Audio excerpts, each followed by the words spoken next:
Good morning. Coming up on Daybreak Plus, we'll go over what's happening in Battle Creek with an oversight committee reviewing at least one stop that police made for a teenager in the city. And coming up this weekend, an epilepsy walk. We're going to talk to some experts and a family about what's happening this weekend. Thanks for joining us here on Daybreak Plus. It is Thursday morning. Almost Friday the weekend. Yeah. You know, the big news this morning is what happened in the lake yesterday. Shaking and quaking. Shaking and quaking. Yeah, there was an earthquake. Oh, my. 2.9.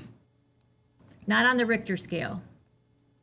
We don't use that anymore. Do you know, I've felt two earthquakes. I lived in California many years ago. Oh, yeah. And I felt two earthquakes. I guess they were threes or low fours. I can't remember. But one of them actually threw me into a wall. Wow. Well, I would say it was probably a 4. Yeah. Because this level you don't really feel, right, Matt? Like 2.9? Right. I was this kind of one curious. was- I just kind of went down the rabbit hole, and it says usually you need around 3 to start to feel it. Mm-hmm. And this one was underneath the water by 3 miles, I do believe. Were you in a tall building when that happened? Not a tall building, but I was in a newsroom. Okay. Yeah, and I got Interesting. thrown against a wall in the newsroom because the building. Were you totally freaked out? Not really. No, I experienced two earthquakes living in California, so Man. I heard. I don't know. I'd be pretty This is freaked out. Yeah. 2 in your entire lifetime. Time to report. Well, yeah. So this one was, there you go. There you go, Matt. Yeah. Well, here's a list of some of the other ones. And Ellen, Chief Meteorologist Ellen Bacchus, she compiled this list of some of the more notable ones of recent times over the past several years. In Galesburg, it was 4.2, and you could feel that.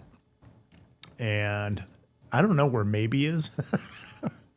Maybe. Maybe. Overall, you can see it's not entirely impossible to get an earthquake here. It just isn't very common. And most of them, as you might expect, are typically quite weak. So, yeah. Cool. And that one was just off of, I don't know if you've ever been to Northwestern University in Chicago. Oh, yeah. Exactly That was what it is. very close to Evanston, that. Illinois. Yeah. Yeah, cool place. Cool. You want to talk about weather? Oh, okay. I didn't know if you wanted me to keep going. Well, we can. What do you want to talk about, Matt? This is your time now. All right, your we time can to talk about shine. weather. Whether or not. Pick a Weather. topic. Let's go weather, Let's go weather. at least for now, until I come up with something else maybe. Here's the big story is actually we have a chance of rain today. It's not a great chance, and most of it's been to our north, just like you see it right now on the radar. You can see up around the Whitehall, Montague area, Big Rapids. So if you're traveling north on 31, 131, may get a couple of those showers, M37. But we need it here in West Michigan, especially in Grand Rapids area south. We haven't had a whole lot. The bulk of the rain last night fell over Lake Michigan. You kind of see how it fizzled out as it moved eastward. Muskegon picking up some notable rain there and also up around the Big Rapids area. Need that to be a little bit further south. Regardless if we get the rain, we're certainly going to have more clouds in place as a little cold front slides into the area. That should keep our temperatures in check. Probably lower 80s for most of us for daytime highs. Not the best of the beach days, I would say. You can see a lot of those clouds in place right now. Green flag out there. If you're still heading out, look for waves calm to foot today with that chance of rain. Water temperatures still hovering right around 70 degrees, and that's where we're starting out this morning. So it's a milder morning out there, but temperatures, with a lack of sun or a lot of sun will just not going to see that really quick rise like we've had over the past couple days. Dew point temperatures up a little bit, so a little on the humid side today, but that is not going to last. More comfortable conditions arriving for Friday into the weekend. Weekend really looks beautiful. All right, here's the latest with the satellite and radar imagery. You can see, again, bulk of the moisture up to the north. You can see more clouds to the west of us and scattering of showers, Madison, Milwaukee area. That's essentially what we'll get here as that cold front slides through.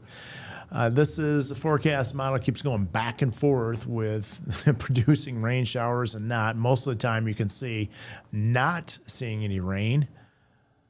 Maybe in a few breaks of the clouds from time to time, but overall, it's not very impressed with the prospect of rain for us today. So if you're heading out, more than likely you will not need the umbrella. Storms that could develop this afternoon or later into the evening hours, Lansing over towards just east of Battle Creek, the Marshall, Coldwater area. Could see a stronger thunderstorm, but that's not likely. It's just a marginal risk.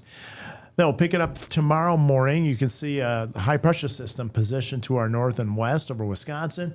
That position it feeds in a north wind, and that north wind is going to drop our humidity levels down. Could be enough lingering moisture tomorrow that an isolated shower or thunderstorm is possible. This one kind of has a pretty good chance south and east of Grand Rapids. I think it might be a little overdone, but nonetheless, you see a lot of clouds in place tomorrow. A lot of that will be high-level clouds, so I still think we'll see some sunshine. Friday, we certainly will see the sunshine Saturday and Sunday, mid to upper 80s out there. And look at that heat.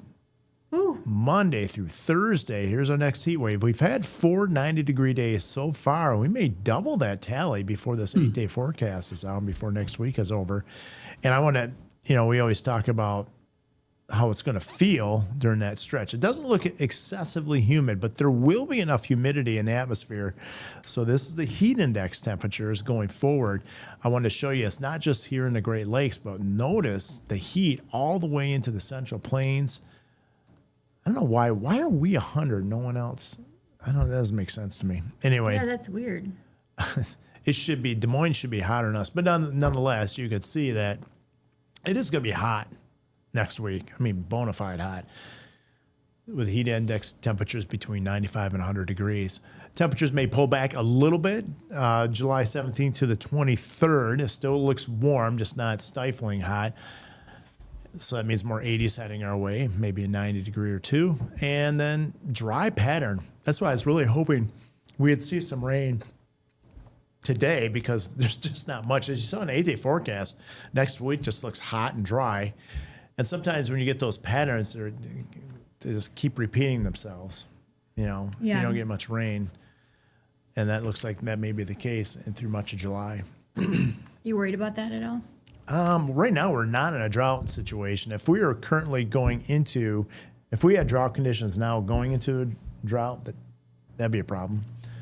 But we've had a pretty wet spring, so I think we'll be able to endure some of that. But of course, if you're a farmer, it's not good news. Right. Mm-hmm. I was talking to someone. Who was I talking with? Someone was going to do some berry picking, and it's not a great year here. So. I haven't been. Have you been berry picking at all in Michigan? I have not for a long time. We used to go every year. We haven't been.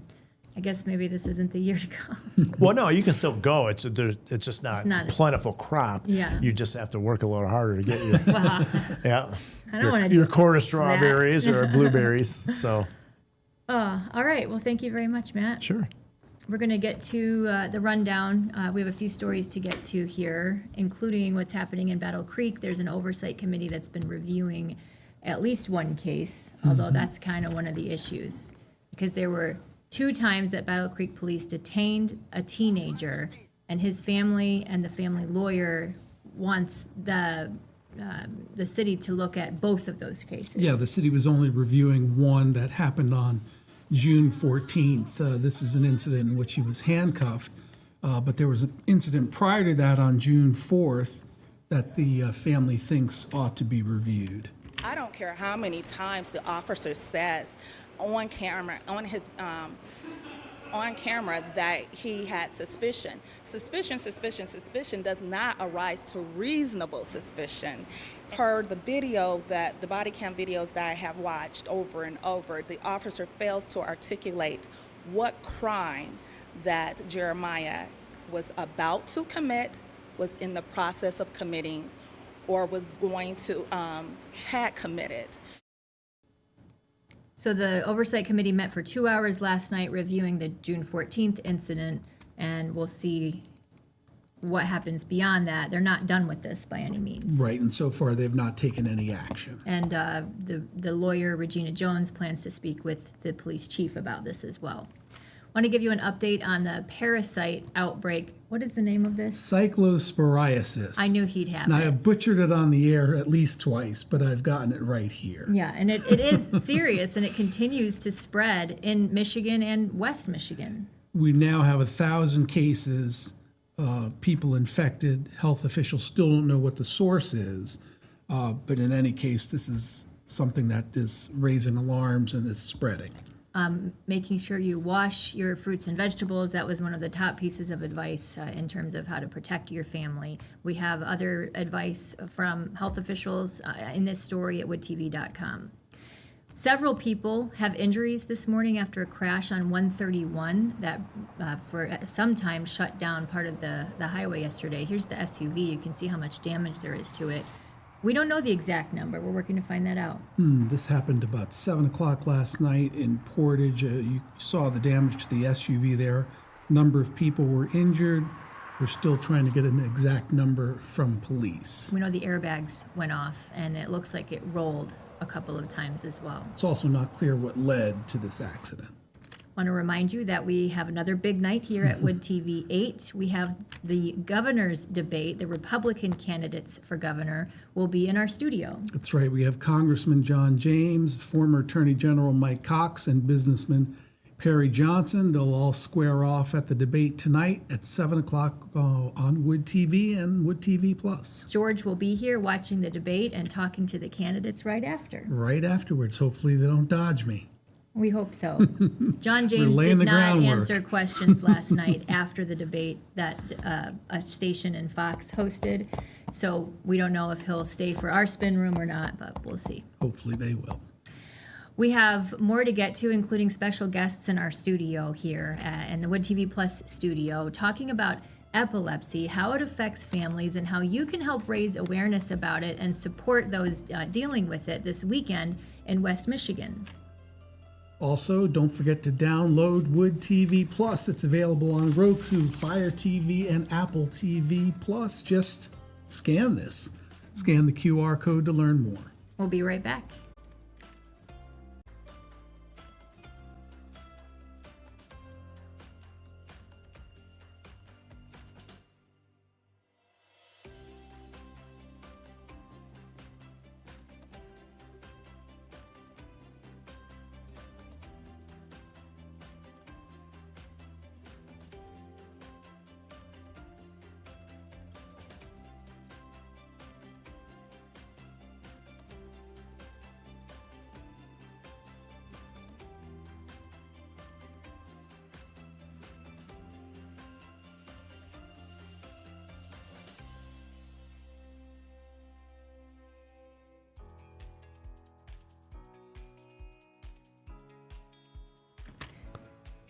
Welcome back to Daybreak Plus on a Thursday morning, and we have a studio full of people today.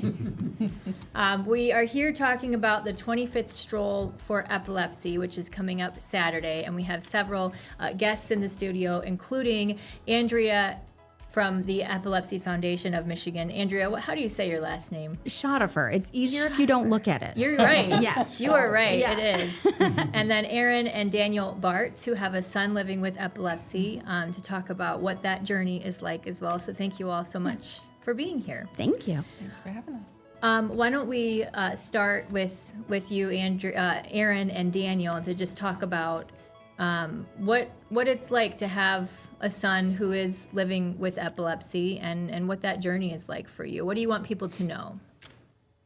Well, it's definitely an adjustment. You learn a lot about yourself and your capabilities and abilities to, carry something like that. You really don't know what you're able to handle until you're actually, handed that. It's been an interesting journey. We've been doing this for, he's 13 now. He was diagnosed when he was 3. It's been, about 10 years. How did you first get him diagnosed? So he had a seizure at 3 years old. I got a call from his daycare saying, hey, there's something wrong with him. He seems to be sick. He's not really waking up from his nap. Can you come get him? And ironically enough, I happened to be in a CPR first aid training at work when I got the call. Just watched a video on seizures. And so I got there, I took a look at him. You know, you get that feeling in your chest, something's not right. He's not sick. And I just kind of had that, I think he's having a seizure. So got him to the hospital, and by the time they pulled him out of it, it had been over an hour.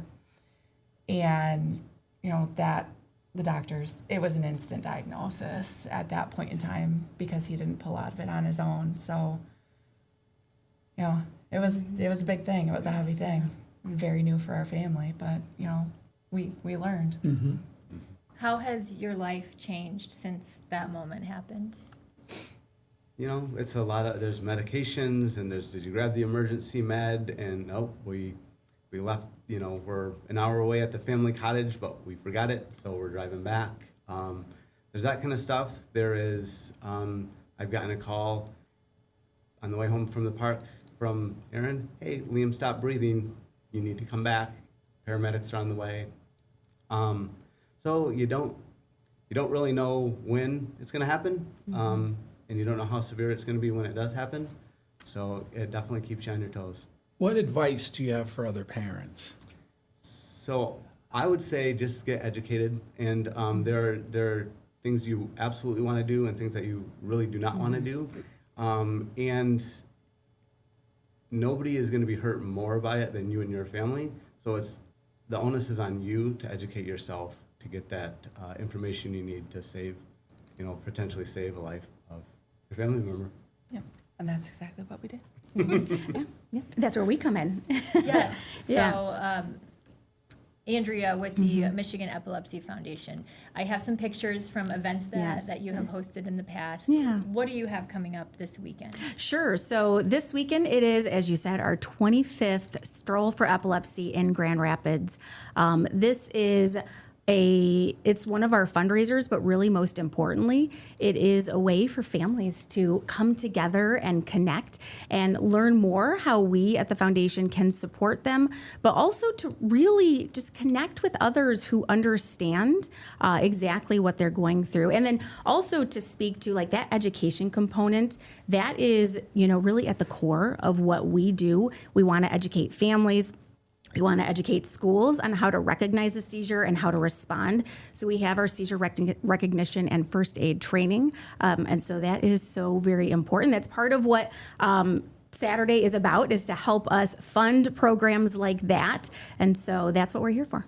What are some of the things happening this weekend? Yes. So at the Stroll, we have live music, we have light breakfast snacks, we have an art station, we have prizes and an inspirational ceremony. But once again, like that shining light is the family is just connecting. It's just such a beautiful event. And I will put up information about the event here in just a moment, but I want to just circle back to you two. When you're hearing information about seizures and how to respond to them, how helpful was that for you as you were just beginning the journey, and how have you used it in the years since? It was incredibly helpful. You know, one of the first things you do when you get a diagnosis like this is you go out looking for information, and one of the biggest sources that we found was the Epilepsy Foundation of Michigan. And not only do we utilize that for ourselves, but they do a conference every year for educators. We share that with our son's teachers every year. Hey, we highly recommend that you participate in this. We want them to be educated in how to help him. And we share information with family and friends. There are a lot of infographics that get shared on Facebook by the foundation. I'll pass those along, share those with the people that I'm connected with on social media, because I want them to not only know how to help my son in an emergency, but also the odds are you're going to come across somebody in your life with a seizure, or you could stumble across somebody just in the wild. And it's really important that everybody's educated in how to handle that situation, because you don't know what you don't know, but the best thing you can do is arm yourself. What have you learned through this process through all these years? Yes, I mean, one thing is we do work for a company that gives us first aid training, and that is nice, but they don't go in depth, and they don't, you don't get the firsthand experience of having, a child of yours unconscious on the floor. And so what we've been able to do is tie in with the Epilepsy Foundation to get that deep, specific training. And then we also can share our story with our coworkers. So when we're at these surface level trainings, we can share our story and explain, the impact that having these training and the awareness can have on them. Yeah. So here's the information for everyone for the event on Saturday. It's coming up from 10 to noon. Yes, it is. And it sounds like it'll be a really nice stroll through a beautiful space. Yeah, it will. It will. I mean, the gardens are pretty fantastic. We start off in the ballroom, and then once we have our ceremony, then everybody gets to go enjoy the gardens, and then they can come back and hang out with us and chat with my team. And so we just love it. Well, we'll have this information online for everybody as well. So Andrea and Daniel and Aaron, thank you all so much for coming in and talking about this today. Thank you very much. Thank you. And we have a few more things to get to coming up, including Justin Verlander's big announcement. That's a tease. Stay tuned.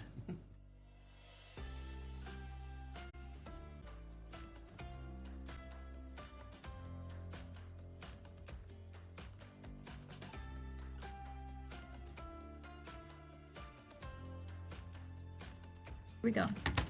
All right, we are back, and let's get right to it. Time is running out. We are running out of time. Yeah. Justin Verlander is retiring. That's the big announcement from the Tigers. Yeah, at the end of the season, he's going to play in the All-Star game, 2 World Series titles, league MVP with the Tigers. Back with the Tigers again. One last year. There we go. Happy birthday to, this is a big one. One of my favorites. Love him. Tom Hanks, 70. Toy Story 5 out now. Oh, yeah. Forrest Gump, Philadelphia, Castaway, Apollo 13. Great movies. Oh, so many great movies. Yes. Jimmy Smits, 71 years old today. Used to love watching him on NYPD Blue. Yes. And then what else was he in? West Wing? Yes. Yes. That's it. Yeah. Kelly McGillis, 69 years old today. Oh, Top Gun. Throwback there. Yes. Jack White, Michigan's. From the White From Stripes. the White Stripes, 51. And then here's another kind of a This is a throwback, yeah. Fred Savage from the Wonder Years. The Wonder Years, 50 years old today. Happy birthday. We're going to leave you with this. If you're looking for something fun to do today, Miranda, she has you covered. Take it away. Have a good day.